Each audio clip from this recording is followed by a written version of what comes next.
Hello, welcome to Lean Six Leadership. My name is Martin Hickey. I'm your host, and you can find me at lean6leadership.com. Working on the website. Don't have high expectations there just yet. I'm working on it. I can be found on all the major platforms for podcasting. I've also got YouTube videos. Still working on making some really good ones here pretty soon. Should be up soon. If you're listening to this in the future, go to the YouTube page. Some good stuff there. Now,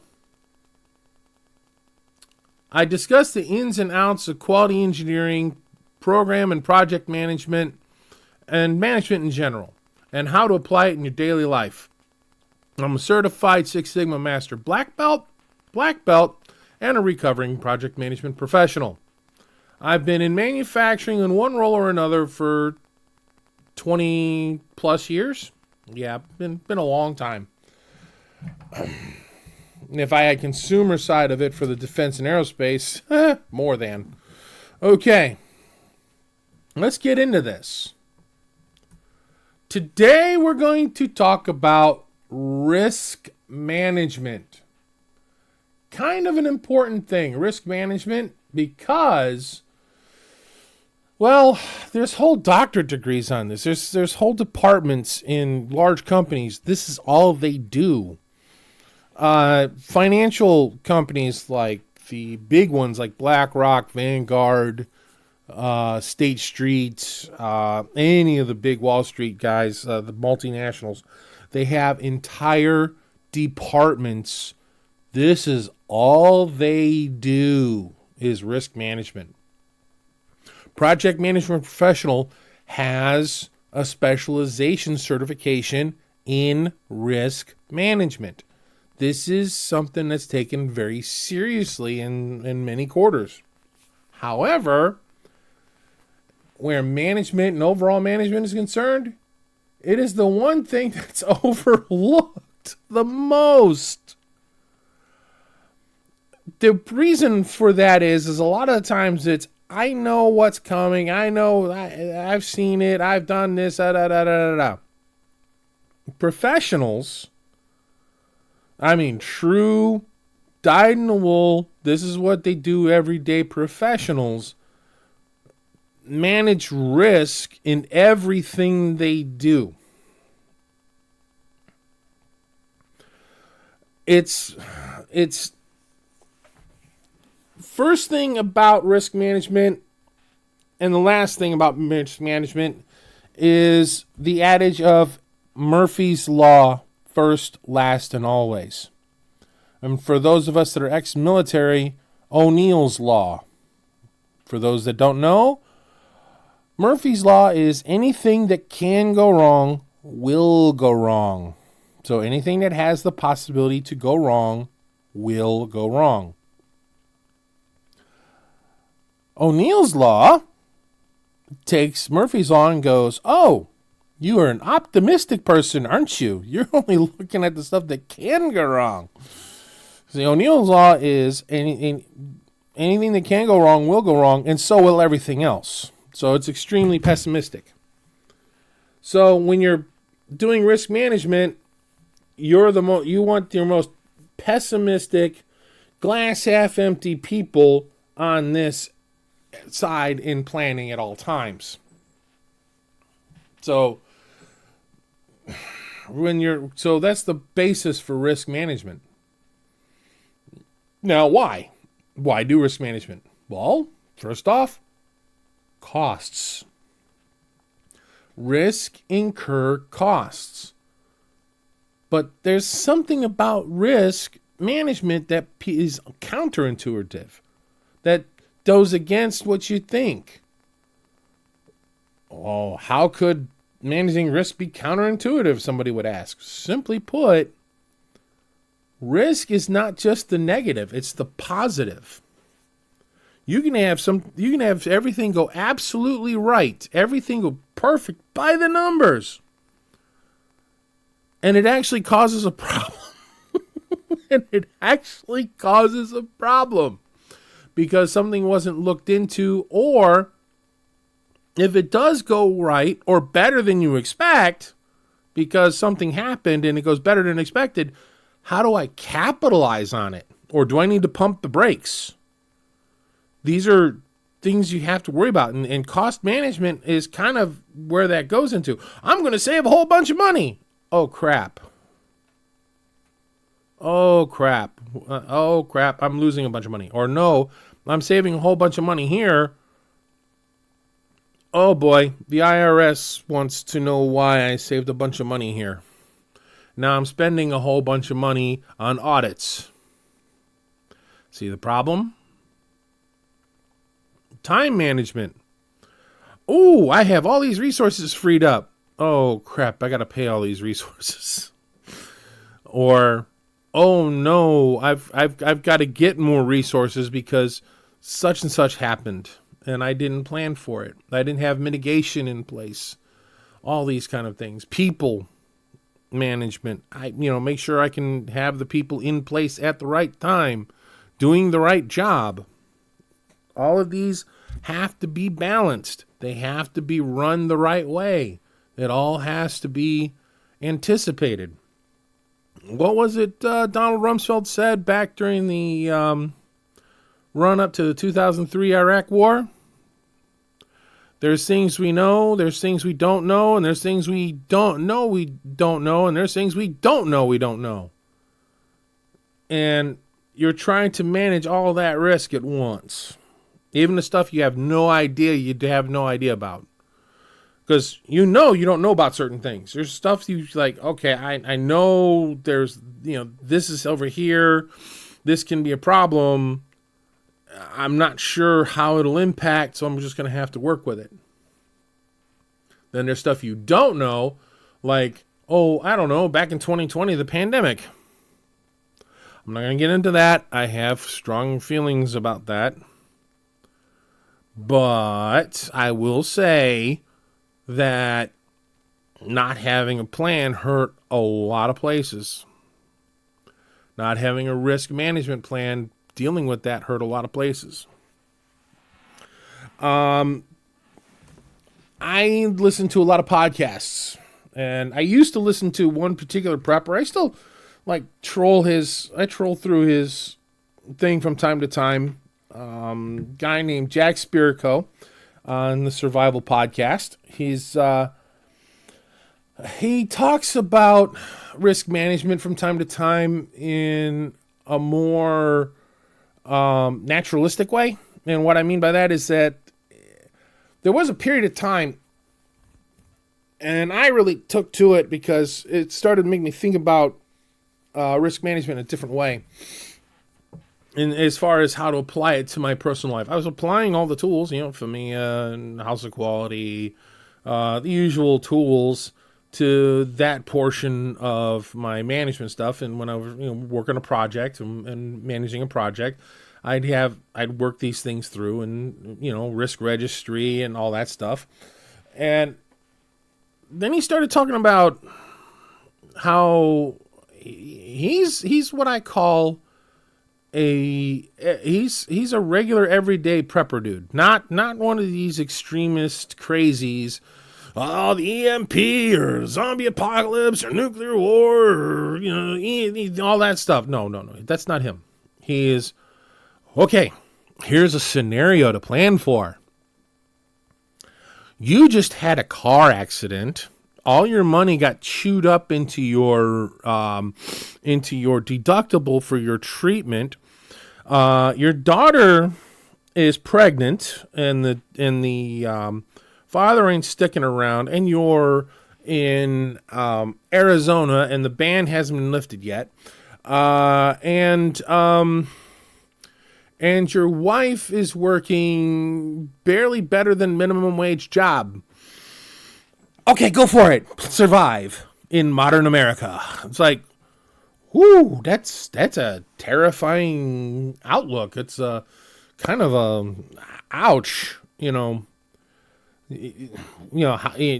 you have a plan for that?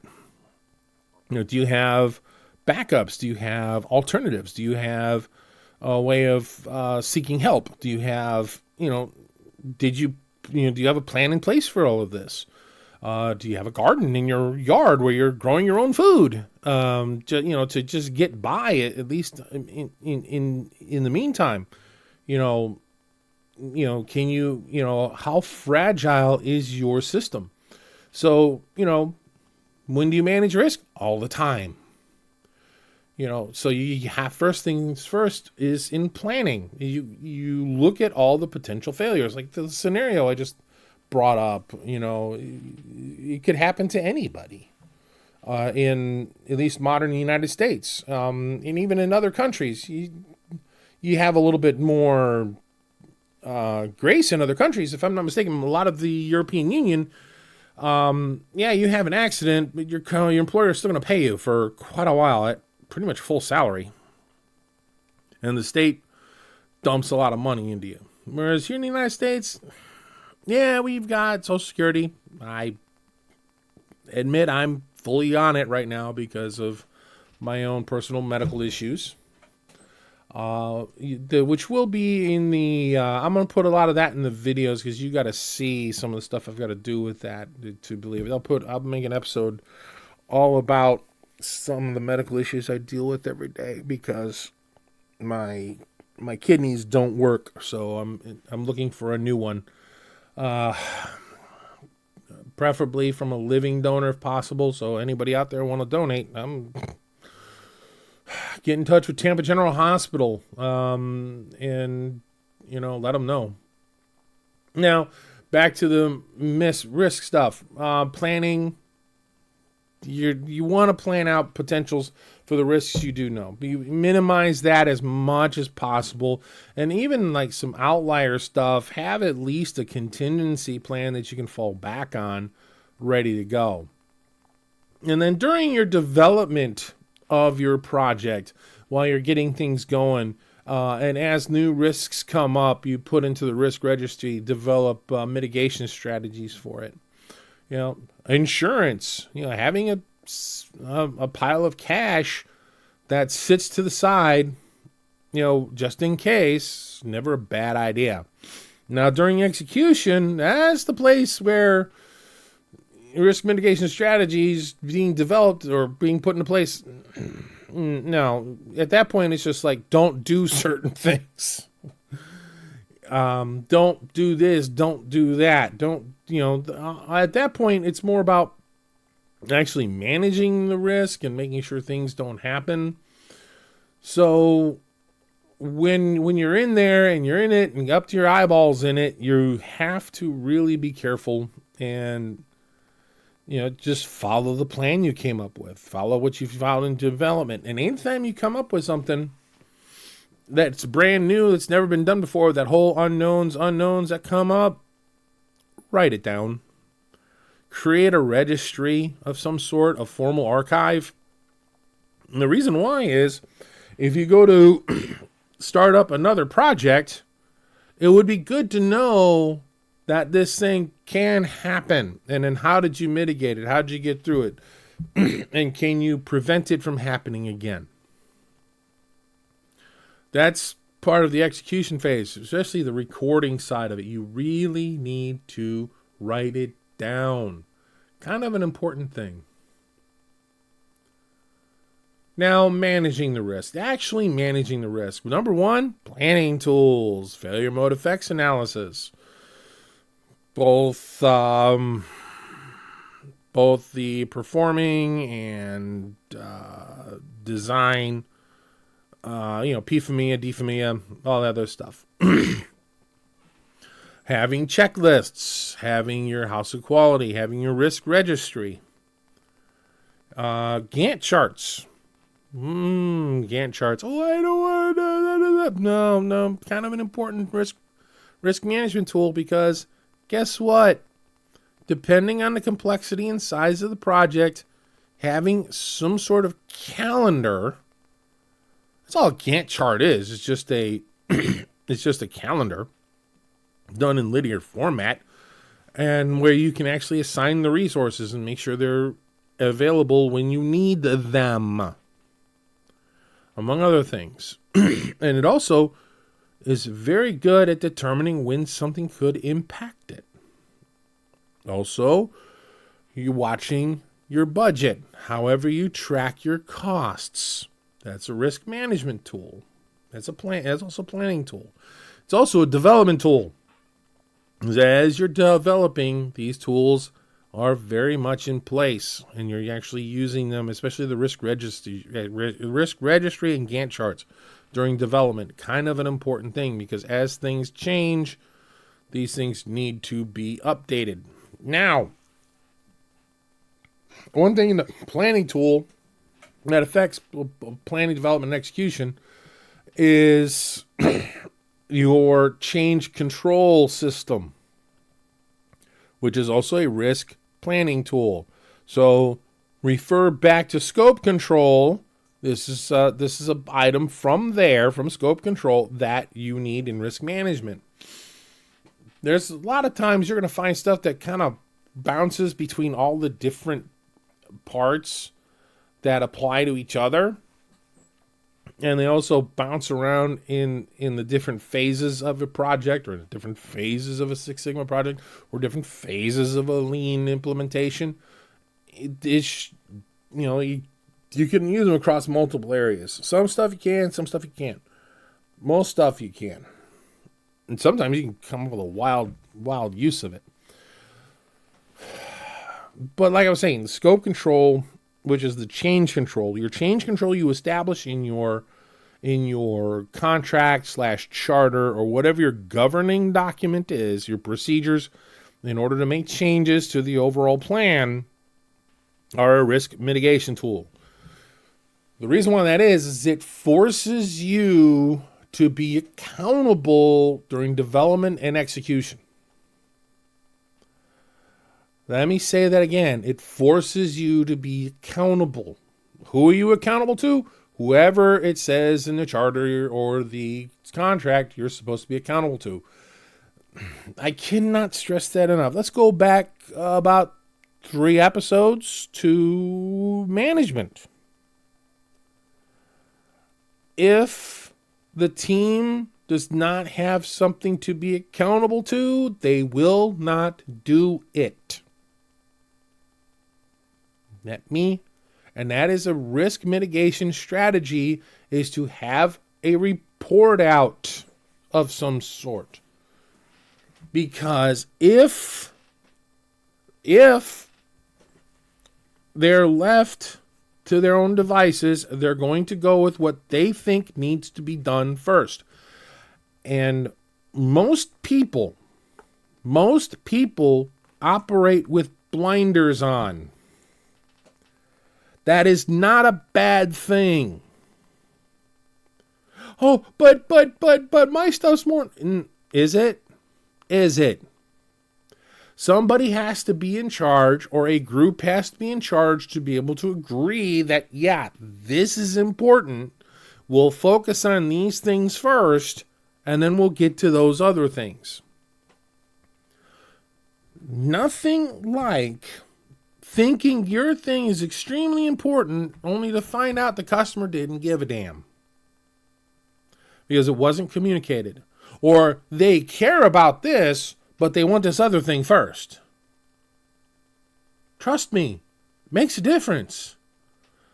I used to do, when I was working for DSE and General Dynamics, when I was doing mostly the quality engineering side of things, and I was always continuous improvement. So my whole thing was doing Lean Six Sigma improvement or Lean Six Sigma implementation in these areas, in these companies.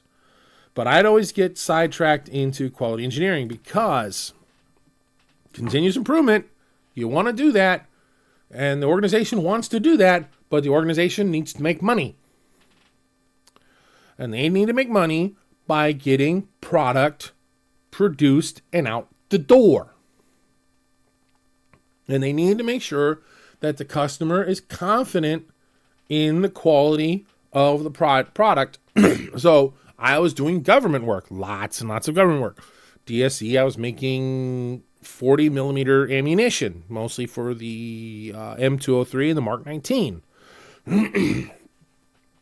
And we were a prime supplier, which means our company after the product was completed, no matter how it got done, got the initial payout from our customer, and then we would pay the suppliers accordingly. Pay the suppliers and subcontractors, but we were the prime contractor. They went through us. There were two prime contractors, a major and a minor. We were the minor.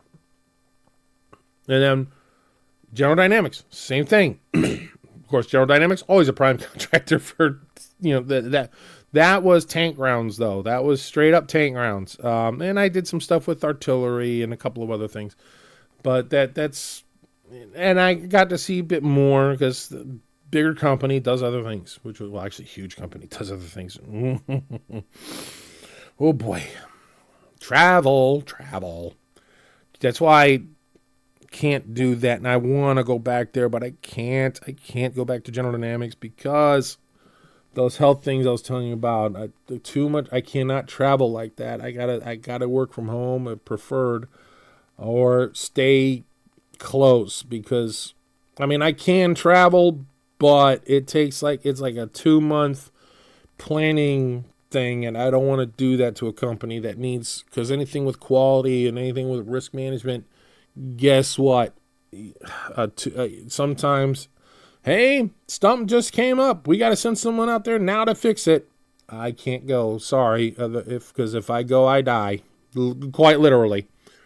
I'll be good for 2 days. I could do a 2-day thing, and then I got to get home, or I need my equipment there. And I'm going to need about 3 hours. 3 hours at night in a hotel. I can do that, but I got to have some stuff shipped there. It's going to take 2 months, just the way it is.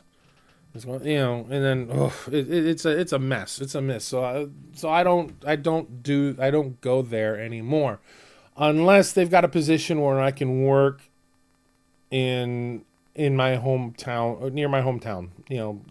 Okay, fine. And then any travel, as long as it's planned 2 months out, I can do it, no problem. Actually, I like to do some of the traveling. It's just a little more difficult nowadays because I have to carry more stuff with me. So that doesn't make me cost effective as a quality engineer, or especially supplier quality engineer. If I could just do quality engineering in my home area, cool, that'd be great. So those are primary of the tools, and a little bit of a personal story for me. Okay, fine. Now, a quick story on risk mitigation in the proposal to the customer. I was involved in a lot of proposals to the U.S. government as far as writing those proposals and making sure that the RFP was satisfied and that they could be, that initial understanding of what the capabilities of the company I'm working for or was consulting for was actually doing and can actually communicate this to the customer. These things need to be done when you're talking about, well, I was dealing with a $100 million contract, and we got it. And with General Dynamics was even more. Of course, they have a team for that, but I had to do input as an SME. But at DSC, I had to actually write huge portions of the RFP. I wrote the entire quality portion. We had a quality manager. He wrote what he wrote, and then I looked at it, and then some other people looked at it, and we went, oh, this ain't going to work. And then I rewrote the whole damn quality portion of it. Then I wrote the project management portion of it. Oh, but the project management portion, I did write huge portions of it, and then I turned it over to them, and they rewrote portions of it too. So that was a collaborative effort. But as far as the quality portion was concerned, I did the lion's share. And the project management I wrote quite a bit on, because they had to have the whole continuous improvement aspect of it. But in there was risk management. wasn't very well written out. I didn't really understand it all that well at the time because I had just finished, like the first time I did this stuff, I just finished and certified as a project manager. And I think I was in the process of working on my master black belt at the time. So I really didn't have an understanding of risk management as well as I do now. But at the time, I had to learn fast and then try to get this thing converted into an RFP. Request for proposal. The response, the actual proposal itself. And I had to put all this in, talking about risk mitigation strategies and tools and whatnot, and I had to make sure that we actually did this stuff. And it was, I had to tease it out that, yeah, we actually did, but there was no formal way of doing it. So if they came to audit us on this, that was going to be a problem. So guess who had to implement this stuff to make sure that it actually happened? That was at DSE. And we did do it, and it did help. And like the stuff was happening, but it was at an unconscious level. It wasn't a formal written thing. But after I got in there and put in some stuff, it became a formal written thing with documentation that was able to be followed up on. And the key was follow up. Risk mitigation and risk management, the key to it, key to any of this, the absolute key to any of this is accountability.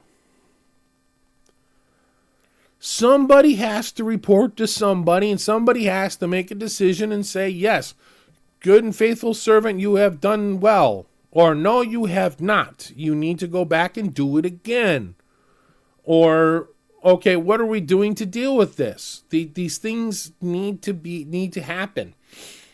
And like I said before, if you don't have an accountability regime, you don't have a report out regime, guess what's going to happen? Nothing. It's not going to get done because an individual's going to have blinders on because they're going to work on what they've been told is important. And that will get done.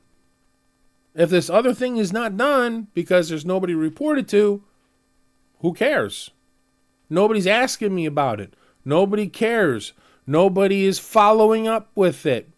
This stuff over here that I am doing is followed up on. I know there's an audit of this stuff. I know there's this. There's something where this thing's being looked at. If it's not being looked at, if it's not being followed up on, it's not going to get done. That is a lean principle. If nobody wants it, don't do it. Because it's a waste of time and resources. That's why people don't do certain things. Because nobody's asking about it. Nobody's auditing it. Nobody's looking for it.